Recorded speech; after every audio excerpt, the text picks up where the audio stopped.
ಇವತ್ತಿನ ದಿನ ತಮ್ಮೆಲ್ಲರಿಗೂ ಇಂಪಾರ್ಟೆಂಟ್ ಏನು ನಾವು ಎರಡು ಕೆಲಸಗಳ ಬಗ್ಗೆ ಹೇಳಬೇಕಾಗಿದೆ. ಮೊದಲನೇದಾಗಿ ತಮ್ಮೆಲ್ಲರಿಗೂ ಗೊತ್ತಿದೆ, ಮಾದಕ ದ್ರವ್ಯ ನಿಯಂತ್ರಣಕ್ಕಾಗಿ ನಮ್ಮ ಮೈಸೂರು ಸಿಟಿ ಪೊಲೀಸ್ ಅವರು ಹಲವಾರು ಕಾರ್ಯಕ್ರಮಗಳನ್ನು ಮಾಡ್ತಾ ಇದ್ದಾರೆ. ಅವೇರ್ನೆಸ್ ಇರ್ಬೋದು ಅಥವಾ ವಿಶೇಷ ಕಾರ್ಯಾಚರಣೆಗಳಿರ್ಬೋದು, ಪೆಡ್ಲರ್ಸ್ ಮೇಲೆ ಆ್ಯಕ್ಟ್ ಹಾಕೋದಾಗಲಿ ಅಥವಾ ಎಕ್ಸ್ಟಮೆಂಟ್ ಮಾಡೋದಾಗಲಿ ಮತ್ತು ಈವನ್ ಕನ್ಸಂಪ್ಷನ್ ಕೇಸಸ್ಸನ್ನು ಸಹ ನಾವು ಮೈಸೂರು ಸಿಟಿಯಲ್ಲಿ ಮಾಡ್ತಾ ಇದ್ದೀವಿ. ಈ ಸಲ ನಾವು ಪೆಡ್ಲರ್ಸನ್ನು ಸಾಕಷ್ಟು 30 ಜನ ಪೆಡ್ಲರ್ಸನ್ನು ನಾವು ಗಡೀಪಾರು ಮಾಡಿದ್ದೀವಿ ಈ ವರ್ಷ.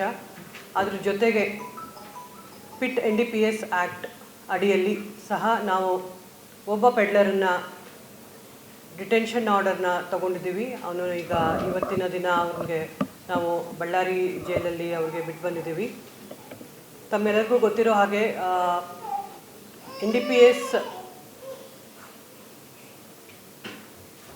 NDPS ಕಾಯ್ದೆ ಅಡಿಯಲ್ಲಿ ಮೊದಲೇದಾಗಿ ಕೇಸ್ ಮಾಡ್ತೀವಿ. ಬಟ್ ಹಲವಾರು ಇದರಿಂದ ಅದು ಕೋರ್ಟಲ್ಲಿ ಅಕ್ವಿಟ್ ಆಗ್ಬೋದು ಅಥವಾ ಕನ್ವಿಕ್ಷನ್ನು ಆಗ್ಬೋದು.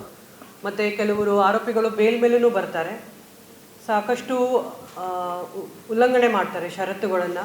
ಅವರನ್ನು ನಾವು ಸೆಕ್ಯೂರಿಟಿ ಕೇಸಸ್ ಅಡಿಯಲ್ಲಿ ಸಹ ನಾವು ಅವ್ರಿಗೆ ಕೇಸಸನ್ನು ಮಾಡ್ತೀವಿ.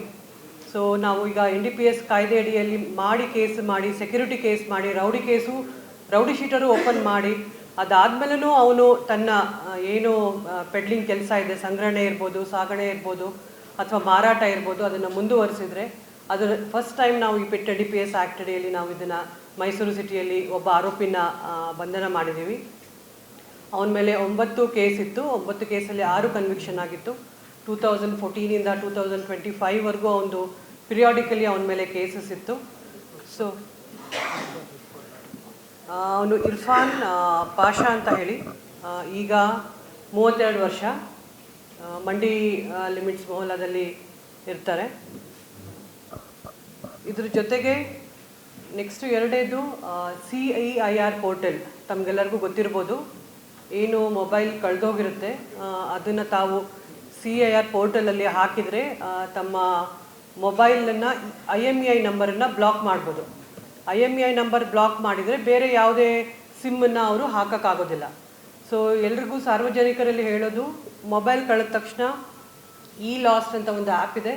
ಅದರಲ್ಲಿ ತಾವು ಲಾಸ್ಟ್ ಆ್ಯಪಲ್ಲಿ ತಮ್ಮ ಮೊಬೈಲ್ ನಂಬರು ಮತ್ತು ಅದರ್ ಡೀಟೇಲ್ಸ್ ಏನು ಕೇಳುತ್ತೆ ಅದು ಹಾಕಿಬಿಟ್ಟು ಅದನ್ನು ಒಂದು ಎಕ್ನಾಲೇಜ್ಮೆಂಟ್ ತೊಗೊಂಡು next CEIR portal, it's a public portal, public ಡೊಮೇನಲ್ಲಿದೆ. ಅದರಲ್ಲಿ ತಾವು ತಮ್ಮ ಮೊಬೈಲ್ ನಂಬರು ಮತ್ತು IMEI ನಂಬರ್ ಹಾಕಿ ಅದು ಸಿಮ್ಮನ್ನು ನೀವು ಏನಾದರೂ ಬ್ಲಾಕ್ ಮಾಡಿದರೆ ಬೇರೆ ಯಾರೇ ಕಳ್ತನ ಆಗಿರ್ಬೋದು, ಬೇರೆದವರು ಅದನ್ನು ಸಿಮ್ ಹಾಕ್ಕೊಳ್ಳಾರ್ದೆ ಅದನ್ನು ಹಾಕ್ಕೊಳ್ಳೋಕ್ಕಾಗೋದಿಲ್ಲ. ಮೊದಲು ಕಳ್ತನ ಮಾಡಿದ ಮೊಬೈಲಲ್ಲಿ ಬೇರೆ ಸಿಮ್ ಹಾಕಿ ಅವರು ಯೂಸ್ ಮಾಡ್ತಾಯಿದ್ರು. ಬಟ್ ಆ ಪೋರ್ಟಲಿಂದ ನಮಗೆ ಎಲ್ಲಿ ಸಿಮ್ ಯೂಸ್ ಆಗ್ತಾ ಇದೆ, ಯಾರು ಯೂಸ್ ಮಾಡ್ತಾ ಇದ್ದಾರೆ, ಯಾವ ನಂಬರಲ್ಲಿ ಯೂಸ್ ಮಾಡ್ತಾ ಇದ್ದಾರೆ ಅಂತಲೂ ಸಹ ನಮಗೆ ಗೊತ್ತಾಗುತ್ತೆ. ಸೊ ಆ ನಿಟ್ಟಿನಲ್ಲಿ ನಮ್ಮ ಮೈಸೂರು ಸಿಟಿಯಲ್ಲಿ ಕಳೆದ 3 ತಿಂಗಳಲ್ಲಿ 144 ಮೊಬೈಲ್ ಈ ಥರ ಕಳ್ಕೊಂಡಿದ್ರು. ಅದರಲ್ಲಿ ನಾವು ಹಳೆ ಮೊಬೈಲನ್ನು ಸೇರಿ 220 ಮೊಬೈಲನ್ನು ಇವತ್ತು ನಾವು ಟ್ರೇಸ್ ಮಾಡಿದ್ದೀವಿ. ಅದರಲ್ಲಿ 197 ಜನಕ್ಕೆ ನಾವು ಹ್ಯಾಂಡ್ ಓವರು ಮಾಡಿದ್ದೀವಿ ಆ ಮೊಬೈಲ್ ನಂಬರನ್ನು. ಸೊ ಸಾರ್ವಜನಿಕರಲ್ಲಿ ವಿನಂತಿ ಏನು ಅಂತಂದರೆ, ಈ CEIR ಪೋರ್ಟಲ್ ಏನಿದೆ ಅದನ್ನು ತಾವು ಈಸಿ ಪ್ರಾಸೆಸ್ ಇದೆ. ಯಾವುದೇ ನಿಯರೆಸ್ಟ್ ಪೊಲೀಸ್ ಸ್ಟೇಷನ್ಗೆ ಹೋಗಿ ನಿಮಗೆ ಗೊತ್ತಾಗಲಿಲ್ಲ ಅಂತಂದರೆ ನಿಯರೆಸ್ಟ್ ಪೊಲೀಸ್ ಸ್ಟೇಷನ್ಗೆ ಹೋಗ್ಬೋದು. ಅಲ್ಲಿನೇ ಹೋಗಿ ಸೆನ್ಗೆ ಹೋಗಬೇಕು ಅಥವಾ ಬೇರೆ ತಮ್ಮ ಜ್ಯೂರಿಸ್ಡಿಕ್ಷನ್ಗೆ ಹೋಗ್ಬೇಕಂತಿಲ್ಲ. ಯಾವುದಾದ್ರು ನಿಯರ್ ಬೈ ಪೊಲೀಸ್ ಸ್ಟೇಷನ್ಗೆ ಹೋದರೆ ತಮಗೆ ಅವರು ಹೆಲ್ಪ್ ಮಾಡ್ತಾರೆ. ಸೊ ಈ ಪೋರ್ಟಲಲ್ಲಿ ತಾವು ಅದನ್ನು ಎನ್ರೋಲ್ ಮಾಡ್ಬೋದು. ಅದೇ ರೀತಿ ಈ ನಮ್ಮ ಮೈಸೂರು ಸಿಟಿಯಲ್ಲಿ ಕಾನೂನು ಸುವ್ಯವಸ್ಥೆ ಕಾಪಾಡೋ ನಿಟ್ಟಿನಲ್ಲಿ ಮಾದಕ ದ್ರವ್ಯ ನಿಯಂತ್ರಣ ಇರ್ಬೋದು, ಅದ್ರ ಜೊತೆಗೆ ಈ ರೌಡಿಸಮ್ ಬಗ್ಗೆನೂ ನಾವು ರೀಸೆಂಟಾಗಿ ಗುಂಡಾ ಆ್ಯಕ್ಟ್ ಅಡಿಯಲ್ಲಿ ಒಬ್ಬ ಗಣೇಶ ಅಲಿಯಾಸ್ ಗಿನಿ ಅಂತ ಹೇಳಿ ಅವನ ಮೇಲೆ 7 ಕೇಸ್ ಇತ್ತು. 307 ಕೇಸಸ್ಸು ಮತ್ತು 326 ಹರ್ಟ್ ಕೇಸಸ್ಸು ಮತ್ತು 307 ಕೇಸಸ್ ಇತ್ತು. ಆ ಕೇಸಸ್ಸನ್ನು ಸಹ ನಾವು ಗುಂಡಾ ಆ್ಯಕ್ಟ್ ಅಡಿಯಲ್ಲಿ ನಾವು ಪ್ರೊಸೀಜರ್ ಮಾಡಿ ಈಗ DCP ಕ್ರೈಮ್ ಅವರು ಅದನ್ನು ಹೈಕೋರ್ಟಲ್ಲಿ ಪ್ರೆಸೆಂಟ್ ಮಾಡಿದರು. ಆ ಯೂಟಲ್ಲೂ ಸಹ ಅವನಿಗೆ ಅದನ್ನು ಅಪ್ರೂವ್ ಆಗಿಬಿಟ್ಟು ಈಗ ಅವನು ಜೈಲಿದ್ದಾನೆ, 1 ವರ್ಷ ಜೈಲಿದೆ. ಸೊ ನಾವು ಯಾವುದೇ ಈಗ ಮಾದಕ ದ್ರವ್ಯ 3 ಕೇಸ್ ಇರ್ಬೋದು, 4 ಕೇಸ್ ಇರ್ಬೋದು, ಯಾವುದೇ ಇದ್ರೂ ಸಹ ನಾವು ಇನ್ನೂ ಸಹ ಹಲವಾರು PIT and DPS cases act ಅಡಿಯಲ್ಲಿ ಪ್ರತಿಯೊಬ್ಬ ಪೆಡ್ಲರನ್ನು ಸಹ ನಾವೀಗ ಅದನ್ನು ಈ ಮೈಸೂರು ಸಿಟಿಯಲ್ಲಿ ರೆಡಿ ಮಾಡ್ತಾ ಇದ್ದೀವಿ. ಸೊ ಯಾವುದೇ ಕಾರಣಕ್ಕೂ ಯಾವುದು ಕೇಸ್ ಆಗಲಿಲ್ಲ ಅಂತಂದರೆ ಡೆಫಿನೆಟ್ಲಿ ಪಿಟ್ ಆ್ಯಂಡ್ DPS ಕೇಸಲ್ಲಿ ಕಠಿಣವಾದ ಕ್ರಮ ಇದು. ಯಾವುದೂ ಆಗಲಿಲ್ಲ ಅಂತಾರೆ ಡೆಫಿನೆಟ್ಲಿ ಅದರಲ್ಲಿ ಅವರು ಒಳಗೆ ಹೋಗಬೇಕಾಗತ್ತೆ. ಈಗ ನಾವು ವಾಟ್ಸಪ್ ನಂಬರನ್ನು ಸಹ ವಿಮುಕ್ತಿ ಅಂತ ಹೇಳಿ ಅದನ್ನು ಸಹ ನಾವು ನಮ್ಮ ಸಿಟಿಯಿಂದ ಸ್ಟಾರ್ಟ್ ಮಾಡಿದ್ವಿ. ಸಾರ್ವಜನಿಕರು ಮುಕ್ತವಾಗಿ ಅದರಲ್ಲಿ ಮೆಸೇಜನ್ನು ಕಳಿಸ್ತಾ ಇದ್ದಾರೆ, ಸಹಕಾರ ಮಾಡ್ತಾ ಇದ್ದಾರೆ. ಸೊ ಅದಕ್ಕೂ ನಾನು ಧನ್ಯವಾದ ಹೇಳ್ತೀನಿ. ಅವರು ಕೊಟ್ಟಂಥ ಮಾಹಿತಿ ಮೇಲೂ ಸಹ ನಾವು ಹಲವಾರು ಕೇಸಸನ್ನು ಮಾಡಿದ್ದೀವಿ. Thank you. ಪ್ರತಿದಿನ ಮಾಡ್ತಾ ಇದ್ದೀವಿ ಅದನ್ನು.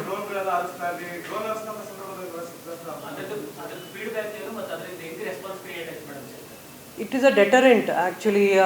ಏನು ಡ್ರೋನಿಂದ ನಾವು ಸರ್ವೆ ಮಾಡ್ತಾ ಇದ್ದೀವಿ ಅಥವಾ ಏರಿಯಾ ಹೋಗಿ ಡಾಮಿನೇಷನ್ ಮಾಡ್ತಾ ಇದ್ದೀವಿ, ಅದು ದಿನ ನಾವು ಏನು ಕೇಸಸ್ ಮಾಡ್ತಾ ಇದ್ವಿ ಅದನ್ನು ಮಾಡ್ತಾ ಇದ್ದೀವಿ. Area domination respective jurisdiction police ಅವರು ಮಾಡ್ತಾ ಇದ್ದಾರೆ ಅದನ್ನು.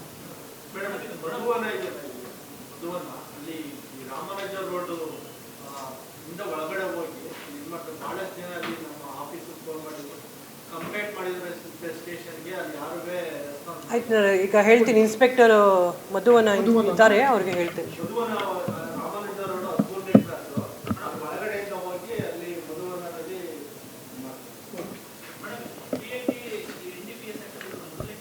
ಮೊದಲೇ ಕೇಸ್ ಫಸ್ಟ್ ಟೈಮ್ ಮಾಡಿದ್ವಿ ನಾವು. ಸ್ಟೇಷನ್ ಅಂತಿಲ್ಲ, ನಾವು ಬೇರೆ ಹಲವಾರು ಸ್ಟೇಷನಲ್ಲಿ ಇರ್ಬೋದು ಅವ್ರ ಕೇಸಸ್ಸನ್ನು. ನಾವು ನಮ್ಮ ಆಫೀಸಲ್ಲಿ ಅದನ್ನೆಲ್ಲ ಕ್ರೋಢೀಕರಿಸಿ ಪ್ರೊಸೀಜರ್ ಮಾಡಿ ಅದನ್ನು ಕೋರ್ಟಿಗೆ ಇದು ಸಬ್ಮಿಟ್ ಮಾಡ್ತೀವಿ ಹಿರಿಯ ಅಧಿಕಾರಿಗೆ. ಅವರು ಪರ್ಮಿಷನ್ ಕೊಟ್ಟ ಮೇಲೆ ನಾವು ಕಮಿಟಿ ಮುಂದೆ ಹಾಕ್ತೀವಿ. ಅದನ್ನು ಐಡೆಂಟಿಫೈ ಮಾಡ್ತಾ ಇದ್ದೀವಿ, ಮಾಡ್ತೀವಿ ನಾವು ಮುಂದೆ. Thank you.